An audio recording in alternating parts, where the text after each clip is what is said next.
কোভিড-19-এর 5 বছর পর চীনে নতুন আরেক ভাইরাস হানা দিয়েছে। গেল শুক্রবার থেকে এমন খবরে উদ্বেগ ছড়িয়েছে বিশ্বজুড়ে। নেটিজেনদের মনে রয়েছে লকডাউনের আশঙ্কা।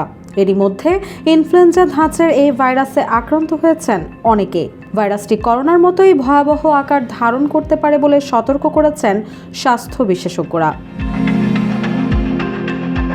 যুক্তরাজ্যের সাউথহ্যাম্পটন বিশ্ববিদ্যালয়ের সিনিয়র গবেষক ডক্টর মাইকেল হেড বলেন, একটি মহামারীর আশঙ্কা করা হচ্ছে, তবে এখনও কোন রোগটি মহামারীর আকার ধারণ করবে সেটি নিশ্চিত না বলে আগাম মহামারীর নাম দেওয়া হয়েছে ডিজিজ এক্স। হাম, কলেরা, বার্ড ফ্লু এবং স্ক্যাবিসের মতো প্রায় 11টি রোগকে সম্ভাব্য মহামারীর তালিকায় রাখা হয়েছে। এর মধ্যে এইচএমপিভির সাম্প্রতিক প্রাদুর্ভাব চিন্তার ভাঁজ ফেলেছে চিকিৎসকদের কপালে। হেড আরও বলেন, আগামীর মহামারীর প্রধান বৈশিষ্ট্য হবে মারাত্মক ছোঁয়াচে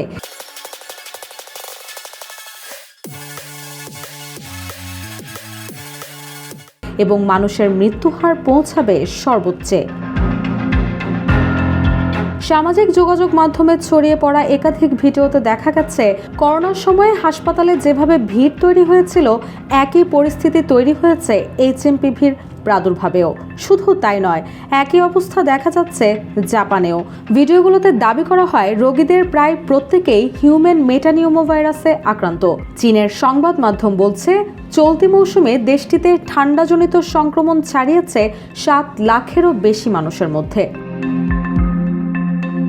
এদিকে চীন স্পষ্ট করেছে, এইচএমপিভি নিয়ে চিন্তার মতো কিছু নেই। সরকার পুরো বিষয়টিকে শীতকালীন সংক্রমণ বলে ব্যাখ্যা করেছে।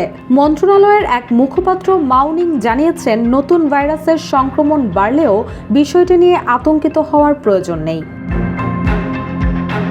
যদিও এইচএমপিভির সংক্রমণ নতুন নয়, এই ভাইরাস প্রথম শনাক্ত করা হয়েছিল প্রায় 2 দশক আগে। 2001 সালে নেদারল্যান্ডসের বিশেষজ্ঞরা শিশুদের শ্বাসযন্ত্রের প্রথম এই ভাইরাসের নমুনা শনাক্ত করেন। তারপর 24 বছর কেটে যায়, এমনকি এই ভাইরাসের কোনো টিকাও তৈরি হয়নি। সেরোলজিক্যাল গবেষণায় দেখা গেছে, মেটানিউমোভাইরাস কমপক্ষে 60 বছর ধরে পৃথিবীর বুকে বিদ্যমান এবং সাধারণ শ্বাসযন্ত্রের প্যাথোজেন হিসেবে সারা বিশ্বে ছড়িয়েছে। মূলত শীতকালে এর সংক্রমণ লক্ষ্য করা যায়। মেটানিউমোভাইরাসের উপসর্গের মধ্যে রয়েছে জ্বর, সর্দি এবং কাশি। খুব কম সংখ্যক রোগী নিউমোনিয়াতে আক্রান্ত হতে পারেন। মৃত্যুর হারও নগণ্য। রুশা সুর, জয় দিন।